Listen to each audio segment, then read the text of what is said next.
Have you ever felt like the world is constantly trying to pull you into a fight? Every headline, every notification, every stranger's opinion, it's like they're baiting you to lose control, to react, to get angry. Why? Because your anger is profitable. Because outrage makes you predictable. And when you're predictable, you're easy to control. But what if you didn't react?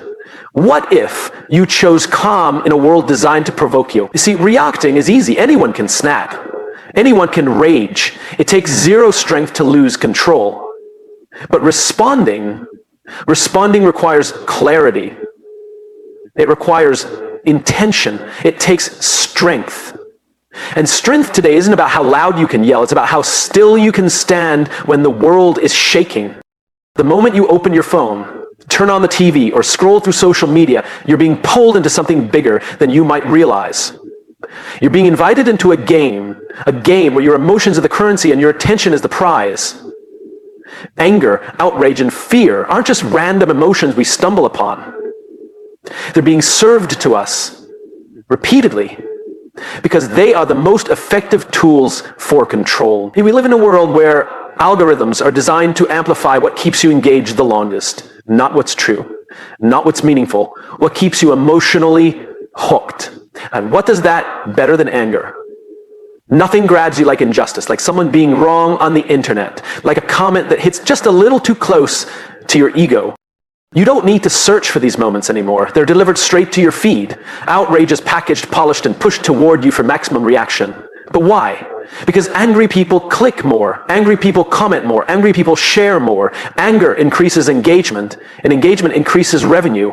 Your emotional spikes feed an entire ecosystem of attention-based business models. News, social media, even entertainment, they're not just informing you, they're influencing how you feel and, more dangerously, how you react. They want you upset, not necessarily because they're evil, but because it works. This isn't about conspiracy theories, it's about awareness. When you understand that much of what you're consuming is designed to provoke you, you can begin to reclaim your calm. You start to see that the goal isn't always to inform you, it's to influence you. When you become aware of this, you start making decisions instead of falling into reactions. You stop letting headlines dictate your mood. You stop letting strangers online direct your emotional state. Think about how many times you've been angry over something that if you stepped back, didn't even affect your actual life, but it felt urgent, it felt personal. That's the game. That's the manipulation. And when you don't know what's happening, you're a pawn in it. But once you do know, you can start playing differently. You begin to notice the patterns, how headlines are framed to enrage, how debates are pushed into extremes, how your feed knows exactly what to show you to keep you fired up. And here's the powerful part. Once you see the strings being pulled, they stop having the same power over you. You realize that calm isn't ignorance. It's awareness with discipline. You learn to pause. That's the beginning of power. Because in that moment, you're no longer reacting, you're choosing. You're not the product anymore. You're the one in control. This is not about disengaging from the world. It's about engaging with intention. It's about understanding that staying calm is not weakness. It's wisdom. When you see the manipulation game for what it is, you stop giving away your energy to things that don't deserve it. You stop letting someone else decide what matters to you. You build a mind that filters instead of absorbs, a heart that chooses peace over provocation. And that's how you win. Not by fighting every battle, but by knowing which ones were never real in the first place. It's one of the simplest things in the world to react. Someone insults you and your ego jumps in. A headline provokes you and your emotions ignite. A driver cuts you off, and suddenly your blood pressure spikes. Reacting is instinctual. It's automatic. It doesn't ask for your permission, it just happens. But that's the problem. Reacting requires no thought, no control, no higher purpose. It's just your brain running on survival mode. And survival mode doesn't care about who you want to become, it only cares about defending the moment. Now compare that to responding. Responding is different. It's not instinctual. It's intentional. It's rooted in pause, in awareness, in asking what's the right thing to do here. Not just what feels good, not just what will prove a point, but what aligns with your values. Responding is the space between stimulus and action where your character is revealed. Anyone can react. It takes strength to respond. The truth is, the modern world is built to keep us reacting. Everything moves fast. Everyone wants an immediate opinion, a hot take, a clap back, a reaction video. There's no time to reflect, no reward for patience. And yet that's exactly what makes calm people stand out. That's what makes the quiet, measured response so powerful. It's rare. When you respond instead of react, you send a message to the world: I'm not controlled by this moment. I'm anchored in something deeper. That doesn't mean you're passive. It doesn't mean you tolerate disrespect or ignore what matters. It means you choose the way you show up. You choose to lead with discipline rather than ego. I say someone criticizes you unfairly, a reaction would be to snap back, to defend, to attack. But a response might be silence, or it might be a calm, firm statement that sets a boundary. The difference isn't just in what you do, it's in the energy behind it. Reaction is emotional. Response is thoughtful. Reaction is impulsive. Response is intentional. And here's what most people don't realize. Response is more effective. In the long run, it's the people who stay centered who end up with the most influence. Why? Because people trust calm. People follow composure. When everyone is shouting and one person is still, people pay attention to that stillness. It becomes magnetic. Reacting may feel good in the moment. It scratches the itch. It makes you feel like you've done something, but often it just creates more noise. It burns bridges. It invites regret. A response, however, gives you clarity. It puts your energy where it matters. It builds trust, both with others and with yourself. Responding is a skill. And like any skill, it takes practice. It starts with self-awareness. Catching yourself in those heated moments and asking, do I want to feed this fire, or do I want to lead with purpose? It means learning to pause, even just for a breath, before you speak, before you type, before you act. Because that pause isn't weakness, it's wisdom. That pause is the difference between letting the world control your emotions and taking ownership of your power. You are not here to be tossed around by every trigger, every insult, every inconvenience. You are not here to be reactive. You're here to rise above that, to build a life, a mindset, and a reputation rooted in clarity. So when the world tries to provoke you, don't ask, how do I win this moment? Ask, how do I stay aligned with who I want to be? Because that question leads to a response. And that response, that calm, focused, powerful choice, will always take you further than any reaction ever could. In a world that never stops talking, never stops moving, never stops demanding more of you, protecting your peace isn't optional. It's essential. Peace is not something you stumble upon when everything finally calms down. It's not a reward at the end of a chaotic road.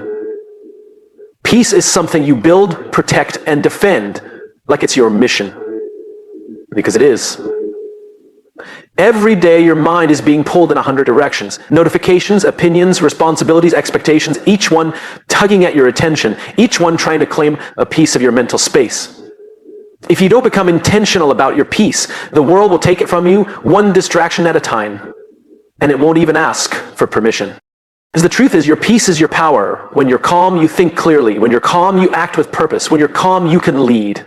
But that calm doesn't come naturally anymore. It's not handed to you. You have to claim it. You have to make space for it, protect it, and sometimes fight for it. That starts with boundaries. Not every person, not every conversation, not every piece of content deserves your energy. Just because something is loud doesn't mean it's important. Just because someone wants your attention doesn't mean they've earned it. Protecting your peace means you stop trying to please everyone. It means you stop showing up to every argument, stop answering every critic, stop absorbing every emotion that isn't yours to carry. And here's something we don't talk about enough. Peace isn't passive. It's not about escaping life or avoiding discomfort or pretending problems don't exist. Peace is active. Peace is strong.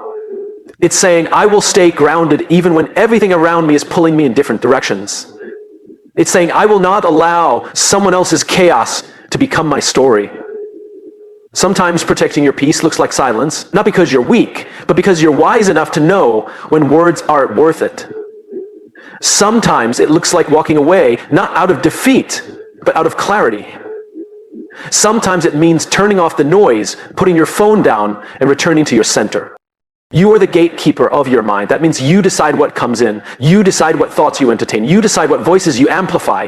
And when you take that responsibility seriously, your entire life begins to shift. You start living less out of reaction and more out of intention. You stop being pulled around by what's urgent and focus on what's meaningful. Let people call you distant. Let them say you're too quiet, too calm, too focused. That's not your problem. That's their confusion. People who are addicted to chaos won't understand your peace. And that's okay. You're not living to be understood. You're living to be aligned. To treat your peace like it matters, because it does. It's not a soft thing. It's not a background quality. It's your foundation. It's the reason you can show up with clarity when others are spiraling. It's the reason you can lead, create, love, and live with depth. The world will keep trying to pull you out of that place.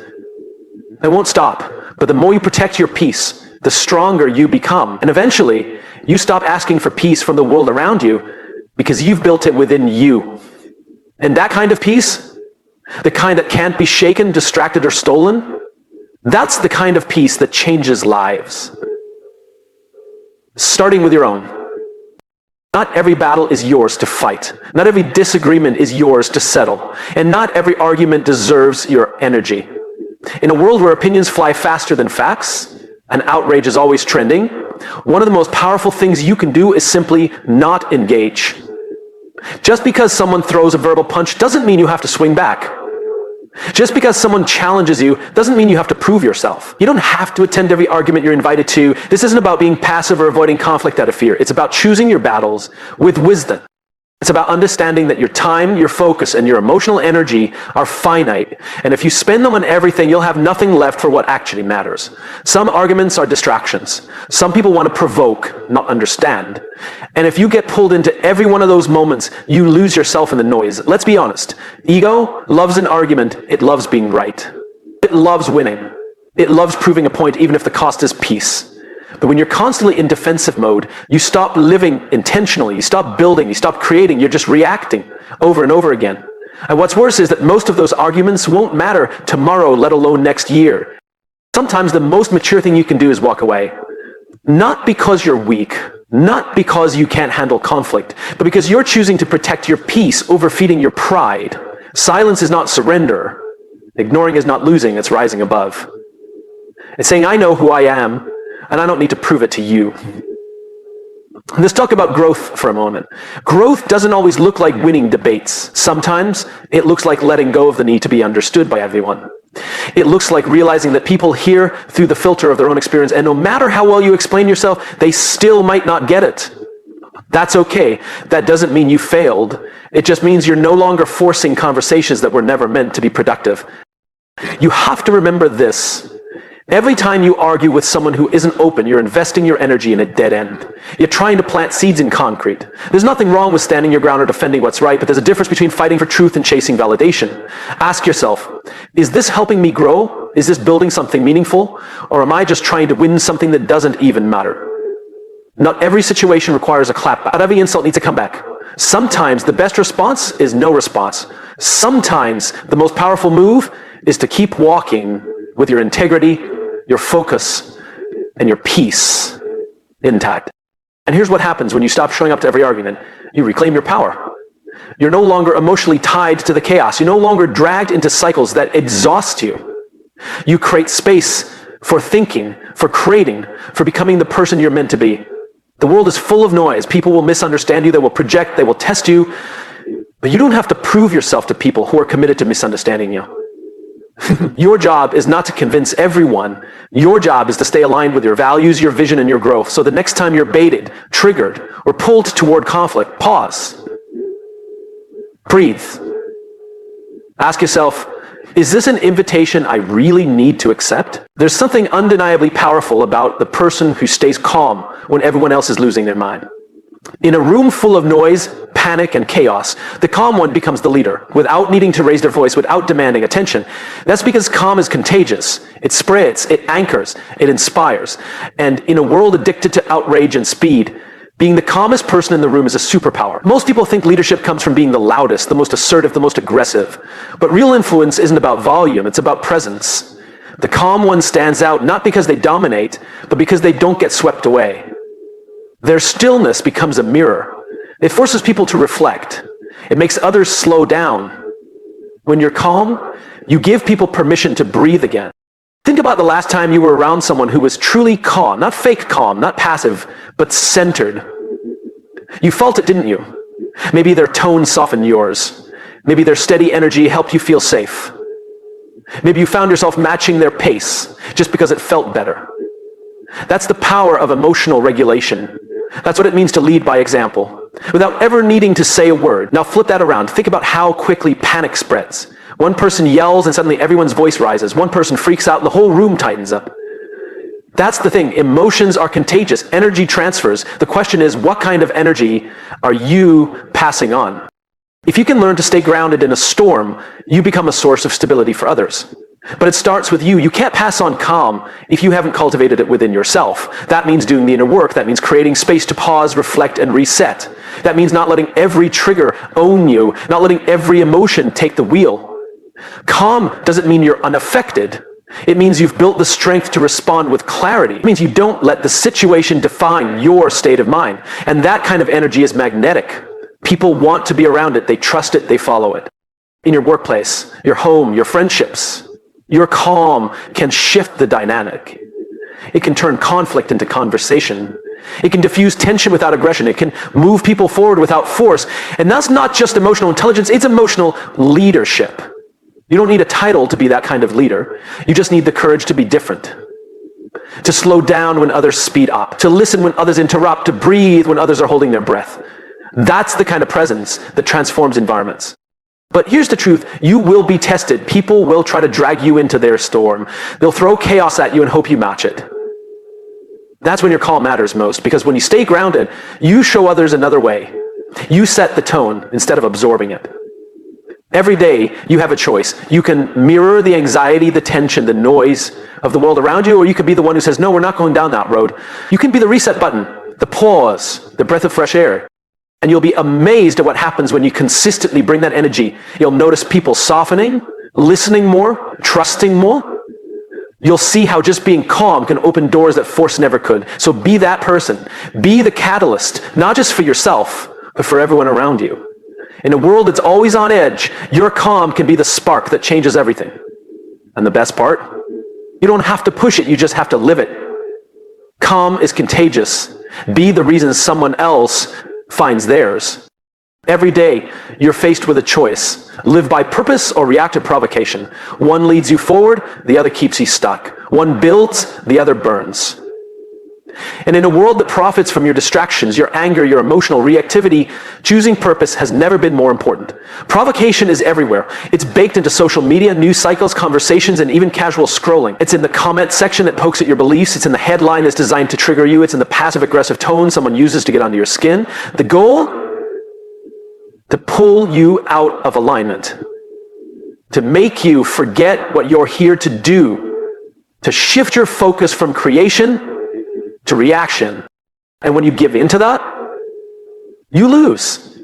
Not in a way that others can see, but internally. You give away your energy to things that don't grow you. You trade clarity for chaos. You trade vision for validation. You spend your time proving your point instead of living your purpose. But when you choose purpose, when you decide to rise above the noise, you regain your power. You're no longer reacting to everything around you. You're responding to something within you. You're focused on building, not battling. You're asking, does this move me forward, instead of how do I get the last word? Purpose creates direction. It gives your actions meaning. It protects you from distraction. Because when you know who you are and what you're building, you don't chase arguments, you chase growth. You're not pulled into every emotional trap because you're anchored to something deeper. Choosing purpose over provocation doesn't mean you stay silent when it matters. It doesn't mean you avoid all conflict. It means you don't let the world manipulate your attention. You speak with intention, not impulse. You act from conviction, not reaction. You lead with clarity, not emotion. It takes discipline. Because provocation is tempting. It feels urgent. It feels personal. It makes your ego want to step in and defend itself. But your ego isn't your guide. Your purpose is. The more you align with that purpose, the less reactive you become. You start protecting your peace like it's part of the mission, because it is.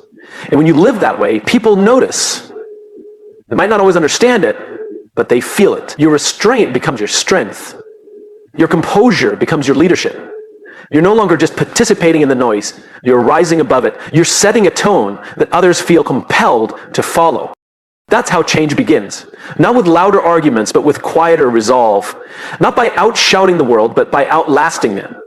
Staying true to your purpose when the world tries to provoke you is a radical act of strength. It's not easy, but it's worth it. So the next time someone tries to bait you, pause, ask yourself, is this worth my energy, or is this just noise trying to knock me off track? And if it's just noise, Let it pass. Let your silence speak. Let your focus speak louder. You weren't made to react to everything. You were made to build something that lasts. And every time you choose purpose over provocation, you take one more step toward becoming the person you were meant to be.